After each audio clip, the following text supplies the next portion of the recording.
figura de apertura para lo que son esto que se ha denostado quizás o se ha manejado de una manera muy arrítmica lo que es los derechos de los pueblos indígenas como tal y cómo es que se los ha reducido a solamente los usos y costumbres dentro de sus, vamos a llamarlas de nuevo, constituciones geográficas. Más allá de eso no hay. Entonces, este tipo de, diríamos, desarrollos de un concepto de contrato por encima de lo que es el contrato social, aquí encontraría aristas y posibilidades ya no solo de desarrollarse dentro de las limitaciones de lo que es el concepto de contrato social, sino esto te amplía por eso la figura y sería pertinente hacia lo que vamos trabajando como el concepto de paradigma multipolar.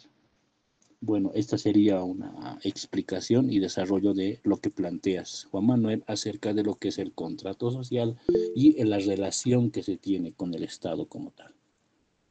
Adelante, Gerardo. Sí, ¿qué tal, Heinz? Buenas noches, compañeros. Igual quiero comprobar si se me escucha. Hola, hola.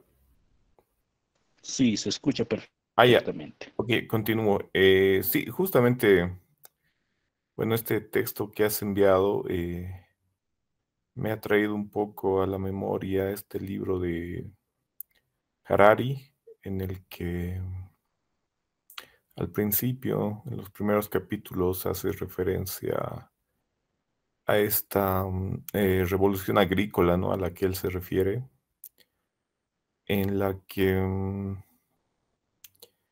en la que justamente dice básicamente lo mismo, ¿no? Que no fue una mejora para los individuos, sino para la especie, porque ha permitido que la especie crezca, ¿no? O sea, la agricultura permitió que al haber más alimento disponible y que se pueda generar de forma más eficiente, ha hecho que exista más población, ¿no? Entonces, al existir más población,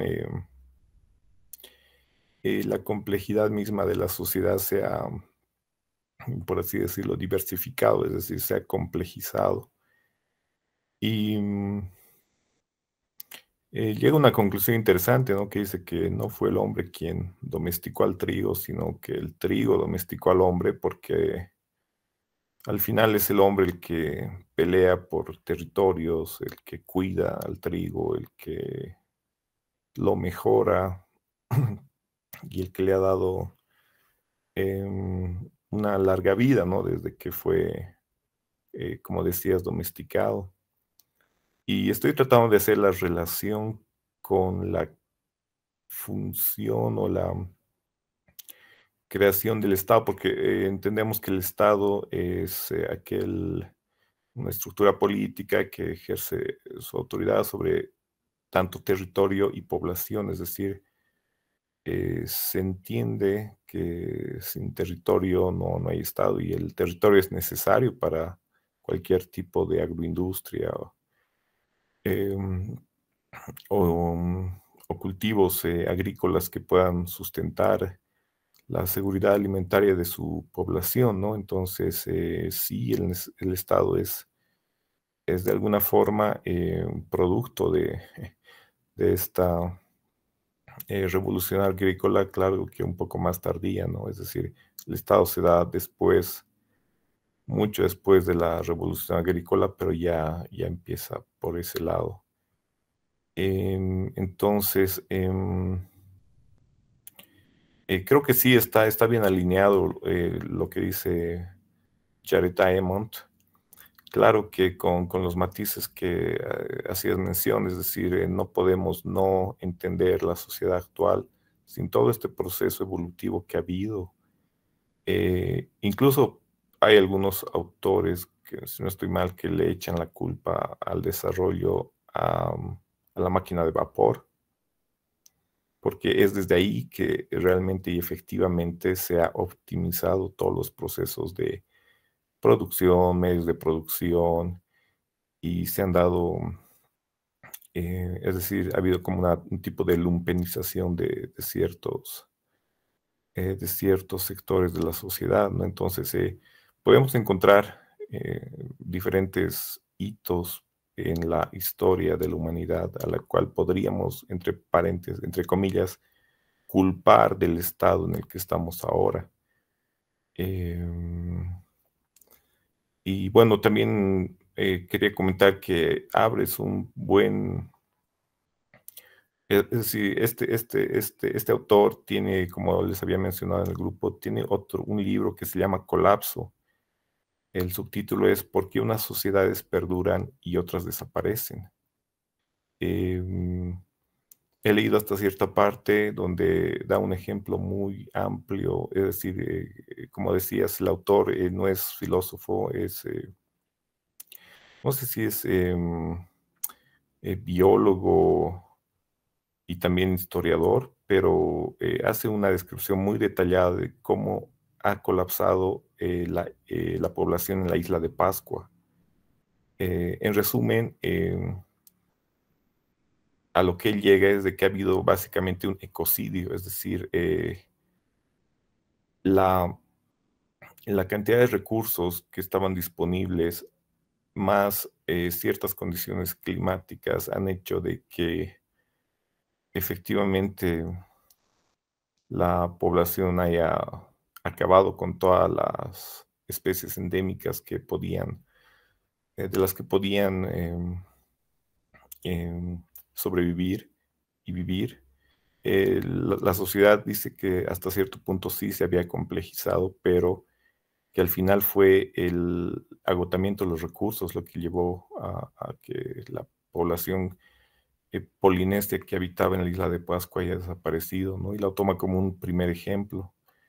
Así que, bueno, es un ejemplo, claro, un poco especial porque en aquellos tiempos no existía el tipo de globalización que existe ahora.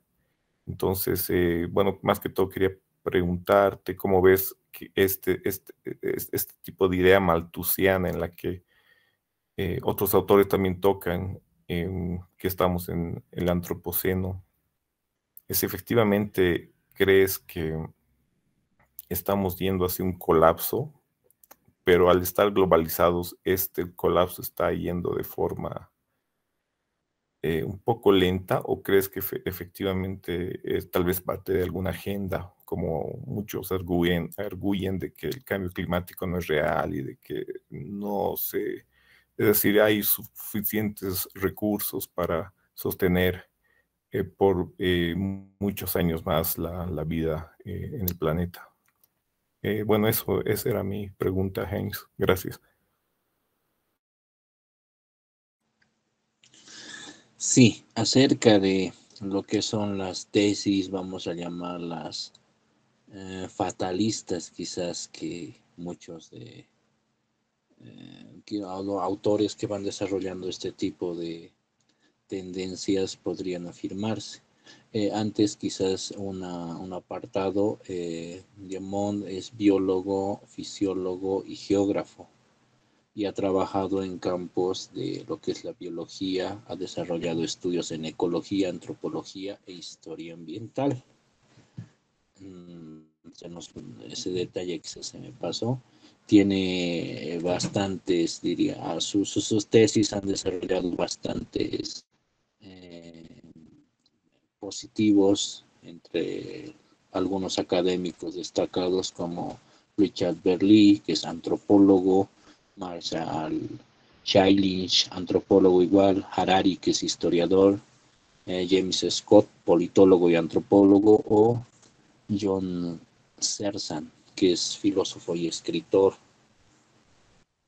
También ha desarrollado lo que es anticuerpos académicos como las posiciones de Bruce D. Smith, que es arqueólogo, Melinda Seder, Stephen Corry, Timothy Taylor y Paul Vann. Para ver, diríamos que hay un equilibrio, no hay una un total consenso en estas tesis que va virtiendo. Una de las tesis que ahora quizás estamos desarrollando, de las bastantes que tienen, pero siempre con este acento de polémica, ¿no? Y ahora volviendo a la pregunta que mencionabas, Gerardo, sobre si estamos en un estado como tal de, ¿qué le llamaríamos? Ecocidio, o el tiempo del antropoceno como tal, irreversible, y en el que ya pues tenemos que apañarnos las nomás con lo que tengamos.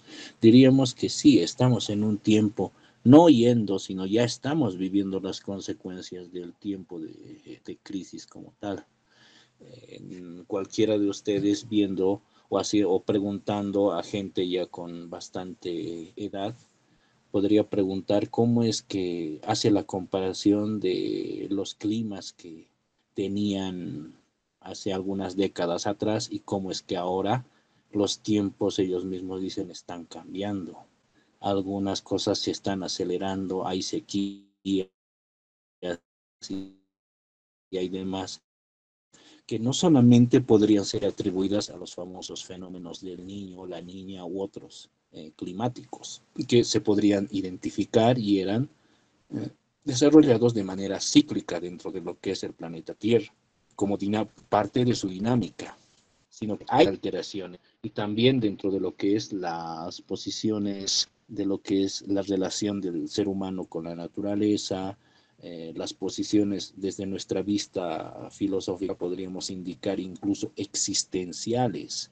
De ahí de hablar o desarrollar una tesis que es acerca de la crisis de la propia existencia, incluso ya a pensar en grandes ligas de la propia fundamentación filosófica como tal, si reducimos todo a tesis solamente universalistas y objetivas como tal. Si pensamos desde esa vista, bueno, pues ya la estamos viviendo, ya estamos. Muchos de los anteriores conversatorios que se han desarrollado, encontrábamos acuerdos en que hay crisis, es un periodo de multicrisis el que estamos viviendo, política, económica, académica y, por qué no decirlo también, filosófica en el sentido mundial. Y esto nos lleva a la posición de que o todo el mundo está entrando en crisis, o entrar también en la frecuencia, en la conciencia de que es un tipo de civilización la que está entrando con su modelo a este tipo de crisis, y que si nos está arrastrando ahí es porque nos hemos educado, o algunos dirían, como ya se anticipó, una educación colonizadora solamente en función de ver y con la realidad de esta manera.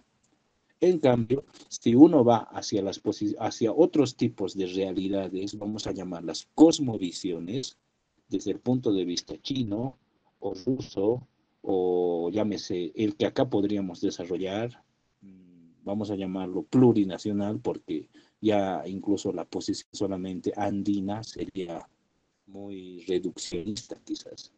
Podríamos indicar de que sí, evidentemente estamos en tiempos de cambio, hay una crisis latente, algunos por eso reducen todo a que falta dólares y ya, eso es indicio de crisis, no, eso es indicio de que los dólares a quién y qué sistema ha desarrollado eso, el occidental.